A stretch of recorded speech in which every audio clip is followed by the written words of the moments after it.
Welcome back to Bridal University with Ebony and Zoe. All right, so hopefully by now you've seen or heard something, episode 1.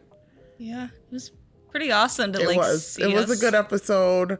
We introduced, you got to know us, you got to know what we were about, what to expect. So we're going to hop right in this week. Yeah, it's going to be fun. Yeah. And if you guys are just watching us here on YouTube, we are on Spotify and Apple Podcasts. And if you're listening to us on Spotify and Apple Podcasts, you can also find us on YouTube if you want to see our very beautiful faces.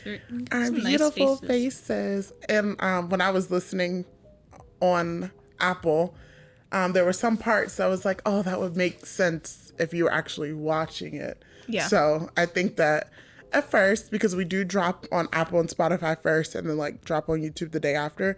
So maybe if you just want to listen, but maybe just go back and watch the YouTube for some of the stuff that, Got some cool visuals. For sure. Yeah.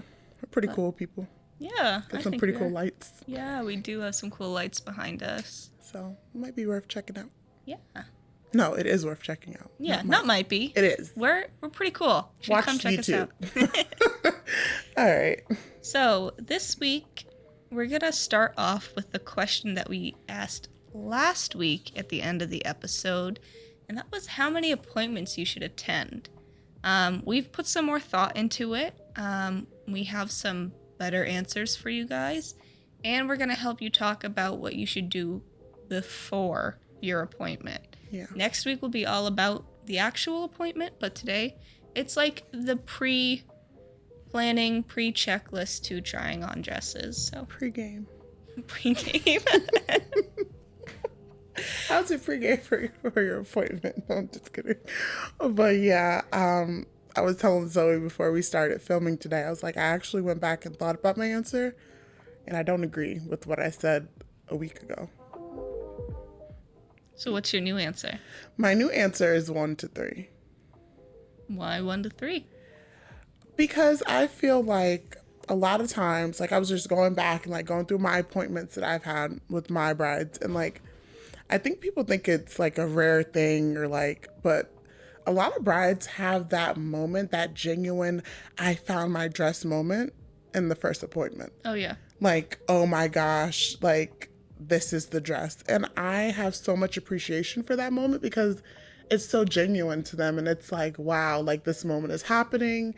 And they kind of go with the flow of their emotions. And I also want to encourage people to do that because I feel like people second guess themselves in that process. And it's my first time. Is this real?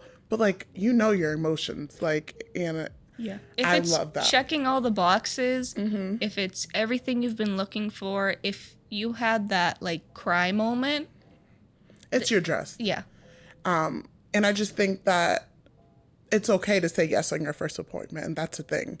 So I go back and I said 1 to 3, but I'm really kind of leaning towards it's okay for it to be your first appointment.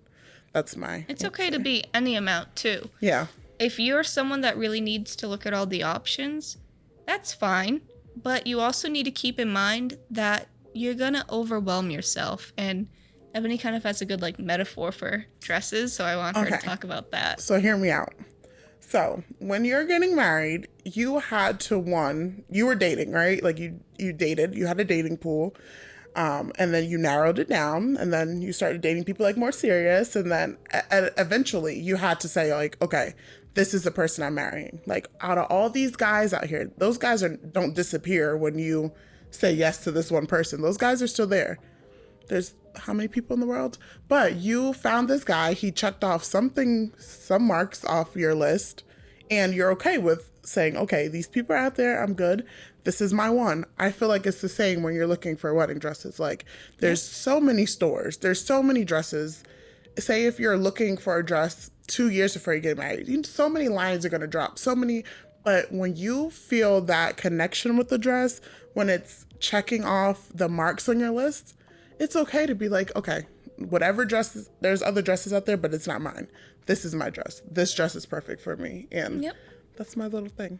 Which I totally agree with what I said before. You can overwhelm yourself so easily trying on dresses. I've already, I think, overwhelmed myself and never will know what I'm going to get in a wedding dress because I've tried on so many and they're all gorgeous. Every wedding dress you try on is going to be gorgeous, but it's not going to always be your dress, but you're always going to feel some sort of like beauty of wearing a wedding dress. And I think a lot of people are just constantly looking for that, like, I'm in a wedding dress feeling. I'm in a wedding dress, like, oh my God, I'll never get to do this again. You're right, you won't. And unless something happens, hopefully not. But hopefully not. It's okay to just kind of end the search when you feel good. If you've gone to an appointment, you've tried on the different fits, you've tried on different details, and you found the one that works for you, and you don't want to go looking, that's okay. Yeah, it's okay. Why would you want to go look for more? Like, you confuse yourself. Yeah. Yeah, no, I definitely agree. And I also feel like I just had a brain fart. It's okay. But, yeah, you can go. You'll get it. But to go off of what I said last week too, you're not on tour. It's really fun to go to all these places and try on all these dresses and do all that. But you're not on tour. It's okay to say yes, to have it ready, and to not have to worry about it anymore. It's also okay too if you find a dress at one place and you really like it and you need some time, a week or whatever to go show your friends pictures, to do whatever. That's also fine. Like, there's no real, like, outline of what you should and shouldn't do. But as long as you're being, like, open with yourself and honest about it, that's all that matters. My thought came back. I was going to say, too, and I think a lot of the times, people wait to cry, right? Mm-hmm. They're like, this can't be my dress because I didn't cry. Everyone's not, like, out of all my appointments, I think I've had 5 people actually cry when they had the dress. And I think that sometimes it's okay to just be able to say, this is my dress, without a crazy reaction, without making other people cry, without, like, every moment looks different. Every moment doesn't look the same. So that was my thought. There will also be plenty of opportunities to cry. If you really want to cry about your dress, you're going to be trying it on quite a few more times after you get it. And then there's going to be the actual emotional day where you get married. So Leave it's the okay. Crying to the others. You're going to look so great that you're going to make everyone else cry. Yeah, exactly. And, sometimes, too, people, when they try on a wedding dress, it doesn't exactly fit them. Once you see your dress in your perfect size and it's your dress, I feel like that's when I get a lot more people get emotional. Like, oh, my God, it's not just a sample dress. It's my dress. It goes from a sample to being your specific dress on your body that you're going to wear on that day. And that's when those emotions, like, because that does happen a lot of times, where the bride actually comes back in now and the dress is here in her size and she puts it on, and that moment happens for her, like, wow, this is my dress that I'm going to wear that day. So yeah, but it's okay. Just be honest too with your stylist, whoever you're working with. Tell them how many appointments you've been to. Tell them, I don't know if I'm comfortable saying yes to something today, or just be open.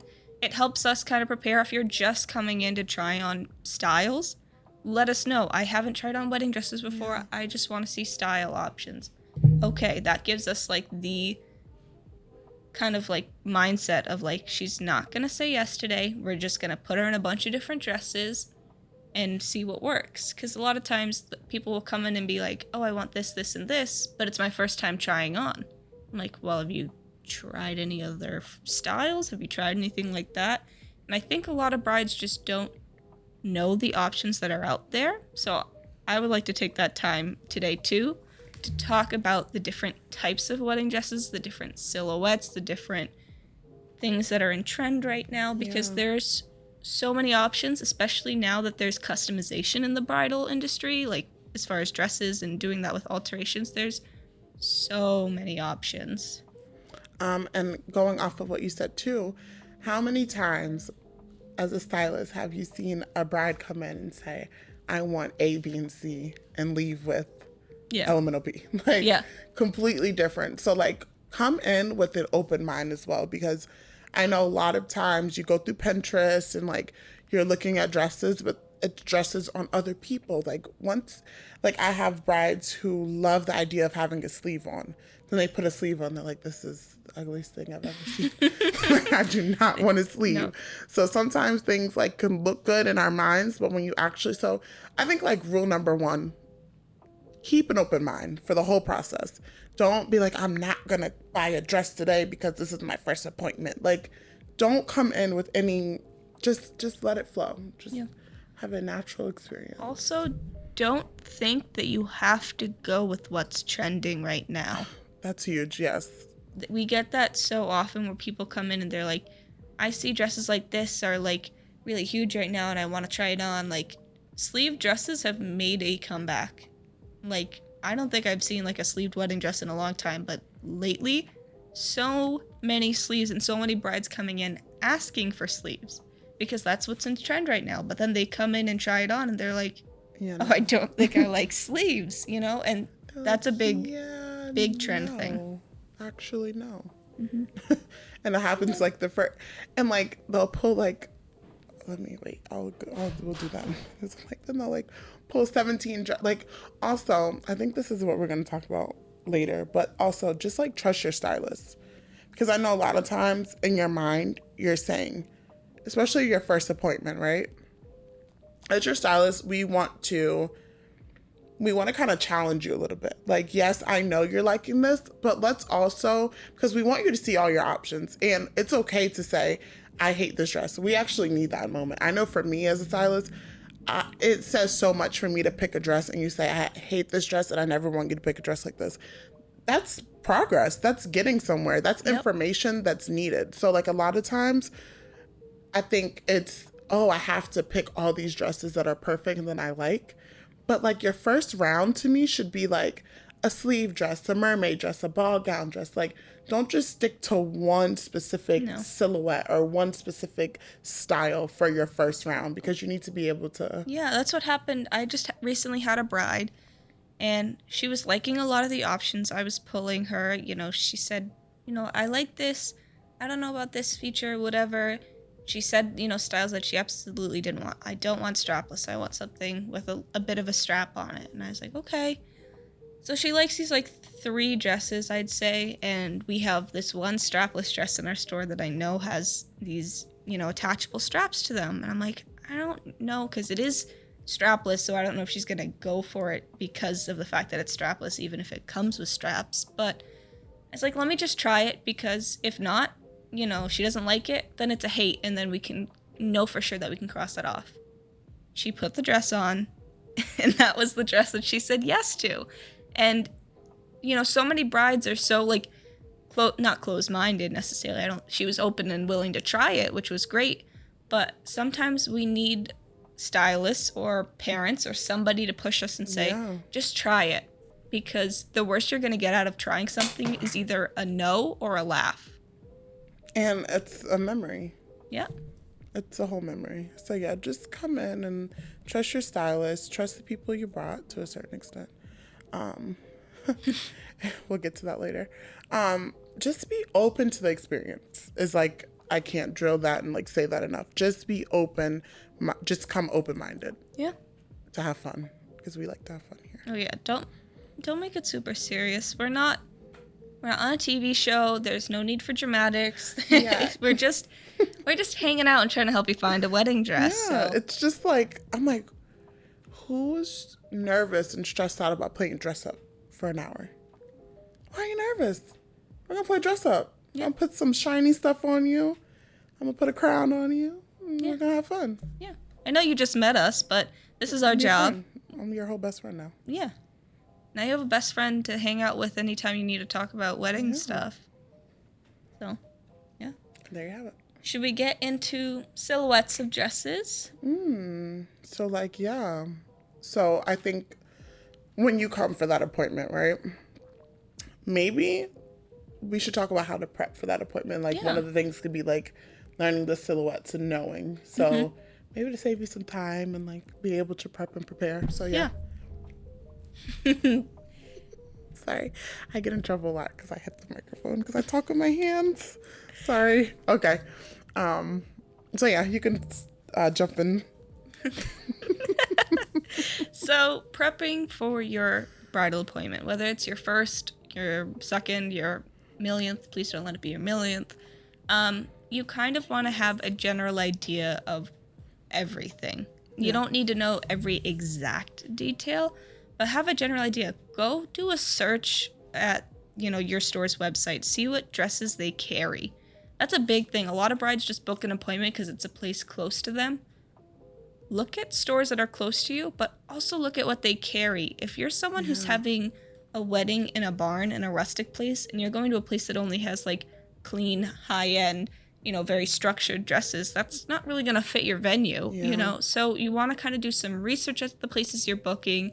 You want to do research and know your venue, or at least what type of venue you want. So do you want a big, gorgeous, elegant hall? Do you want it like rustic? It's really important to know the general theme of your wedding, to know kind of the styles that you might be interested in trying. Doesn't mean that these are the ones you are going to say yes to, but at least give us like a vision board, something that we can work from. That we can build from. Yeah. And I think too, also with that, have a realistic budget. Yeah. I know that some of us love the glitz and the glams and the crystals and the beadwork, and that costs money. Yep. Designers, some are handwork, lace, like the type of lace, the details, that costs money. So like make sure that if that's what you're going for, prepare for that. Yep. Because don't come in and fall in love with something that's not realistic. No. And we see that a lot. Like, what do they call it? Champagne taste on like a beer budget. I think that's like a thing. But it's like, if that's what you're going for, that's okay. But just make sure that that's realistic and that you can afford it. Yeah. I personally have had a few times where a bride will come in, either not for my appointment or somebody else's, or even in my past, where they'll show me a video of some girl somewhere in the world on Instagram, and she's got somewhere like this, in the world. yeah, I love that. Like they're like random, like their wedding dresses from like Dubai, and they're like covered in beading, and I'm like, and rhinestone and crystals, and like we don't have that at our store. And they probably didn't go to a store and buy that. Let's be real. That was a custom. No, it's custom. Yeah. Half the dresses I feel like we get shown are custom wedding dresses, and it's like that they paid over $10,000 for, I'm sure. Yes.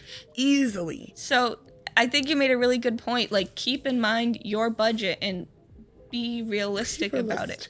We're not trying to be mean or anything, but that's why you need to do your research about your stores, see what designers they carry, their price range. Because sometimes you can get beaded and really, glitzed out dresses for a fair price. And some other places have, higher designers where, the beadwork is all hand done, as you said, and it does cost more. You just got to do your research and be realistic. Yeah. Please just be realistic. Because I know sometimes then you get frustrated. But me and Zoe don't make the prices of these dresses at all. If anything, we try to help out our brides as much as possible. Yeah. We try to help. We have ways. But like, just don't get frustrated at your stylist for you not being able to afford what you want. And I think I could leave that there because I don't want to. That's it. Just be realistic. We're just going to take a quick break to let you know who we're sponsored by this week. This week, we are sponsored by Wedding Realm. If you don't know what Wedding Realm is, it is a comprehensive directory of wedding vendors that keeps growing daily. They help people visualize their wedding like never before. At Wedding Realm, you are able to discover esteemed small businesses that may be hard to find, as well as large, well-known establishments.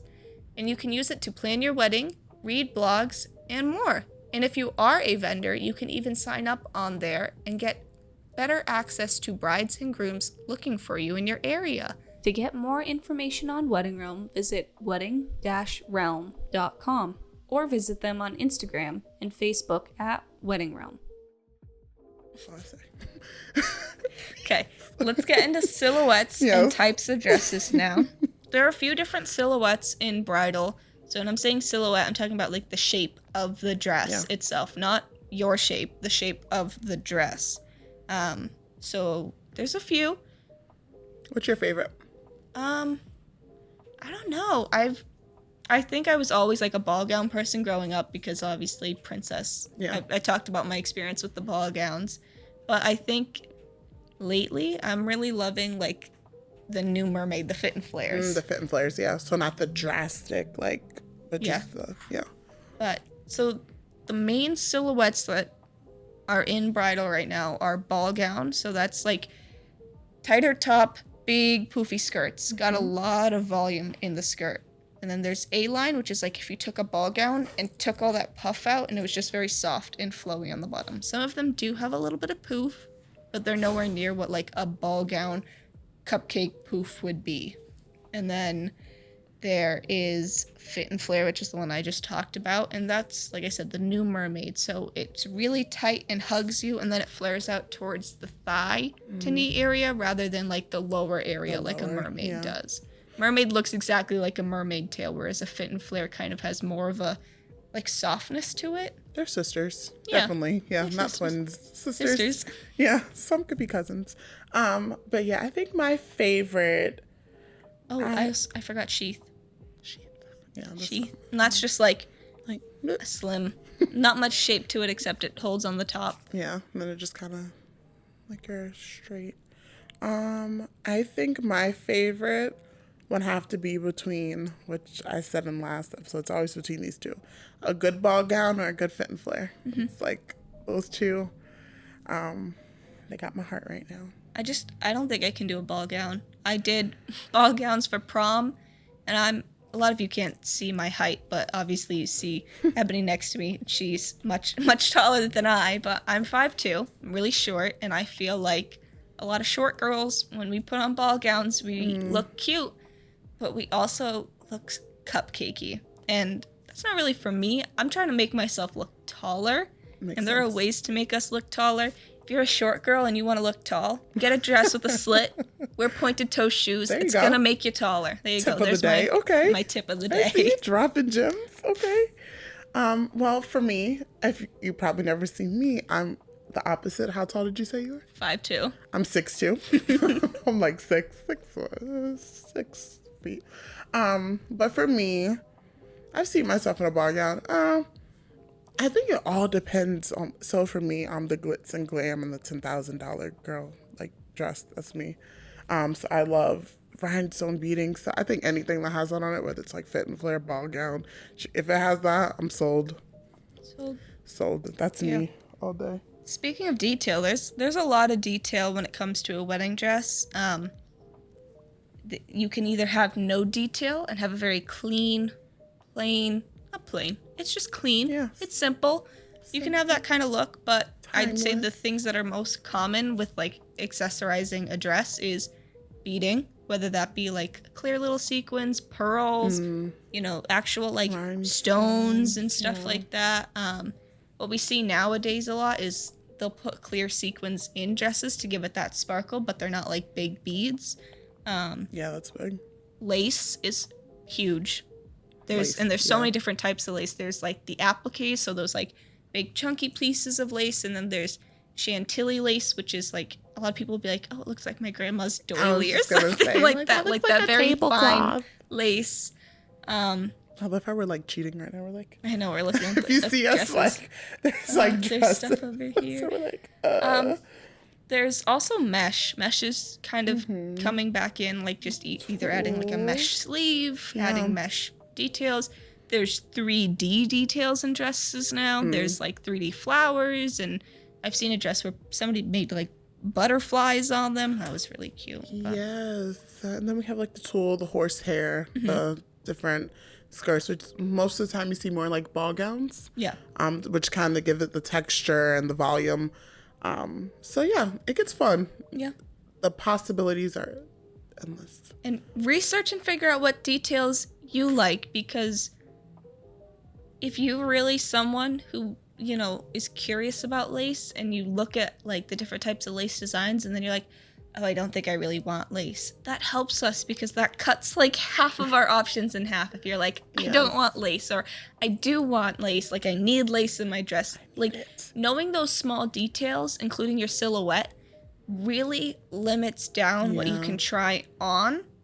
which is good. It'll help you find what you need, but it'll also help us know, like, where should we maybe push you a little bit too, if you know what you like or don't like. And that's a good point, because I think a lot of people feel like they have to come in order to start doing that stuff. And it's like, no, like a lot of stuff you can prepare for. So when you come in, you have a more, because I think that's true. The more you think you know is better for us, because we're like, oh yeah, you think that's what you want? Well, here you go. And sometimes that's the drama you need to kind of get you where you need to be. All right. Here is our quick rundown now of what to bring to your first bridal appointment, or what to do at your first bridal appointment. Do you want to take it away? All right. So I'm all about like what to wear, because I think in order for you to see yourself in that dress, you kind of need to prep for that. So a good undergarment, if you're worried about, I know a lot of times like brides will like try on 3 dresses and they can't even get into the process because they're so focused on like, this little piece of, like if you know that's going to be a problem for you, try to like wear something that's going to make you feel more comfortable. So that's like my thing. Or strapless bra if you're not comfortable. I honestly say go braless in these dresses, because a lot of these dresses now have built-in bras. They have built-in structure. The boning is great in them. So I would suggest to go braless. But if you're not comfortable, if that's not you, at least bring a strapless bra so you can visualize and see as much as you can. So. Yeah, and if you're not someone who wants to hang out in a dressing room in your underwear and bra or no bra, get some shapewear. You can wear shapewear to the appointment. Yeah. If like that'll also help you too if you need it to feel more confident, if you need it to feel more comfortable just at the appointment.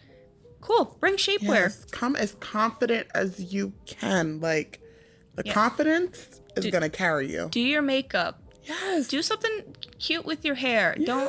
Don't walk in like you just rolled out of bed. Not that that happens a lot, but prepare yourself a little bit, because these are pictures you're going to be either looking back on, or if you say yes, you might end up taking pictures. So you want to look cute, right? And it's easier to visualize, right? Yeah. Like if you come looking like something, you're gonna be like, okay, I can see this. Like I get a little visual that day. So yeah.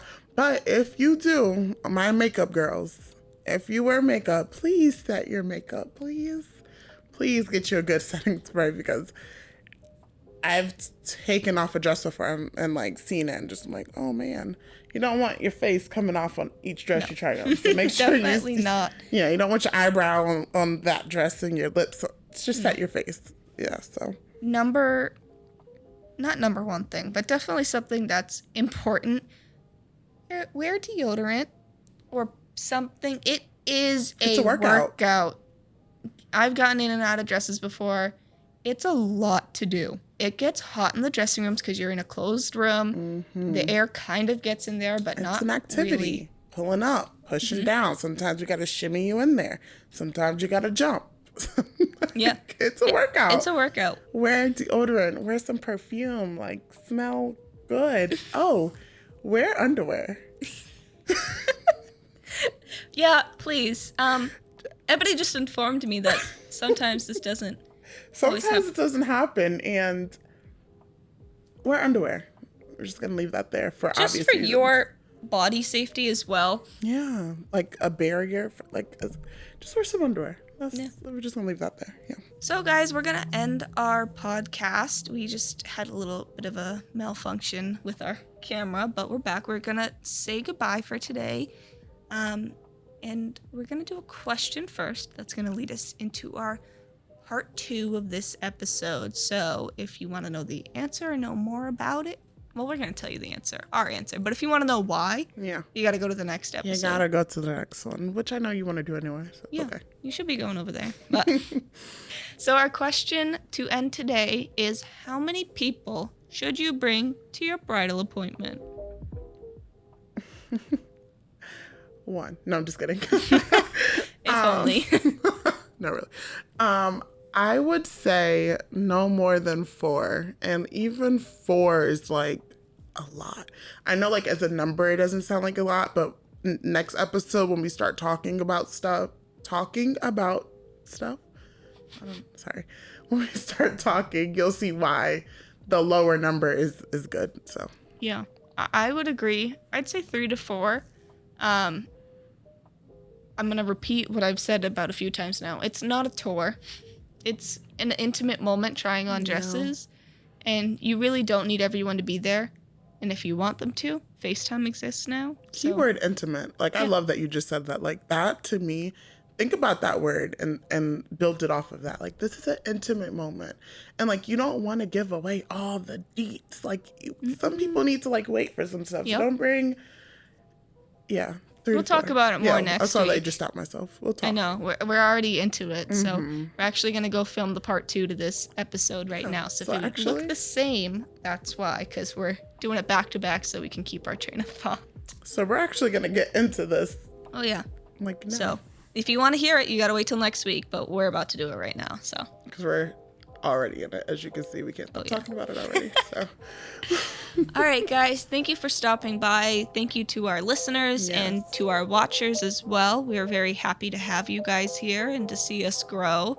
If you don't follow us on social media yet, follow us on Instagram and TikTok. The link is below in our bio if you want to go follow us. You can also check out our website too. That has a lot of cool information on it as well. But yeah, thank you guys for coming, and we'll see you next week. We'll see you next week. Thank you.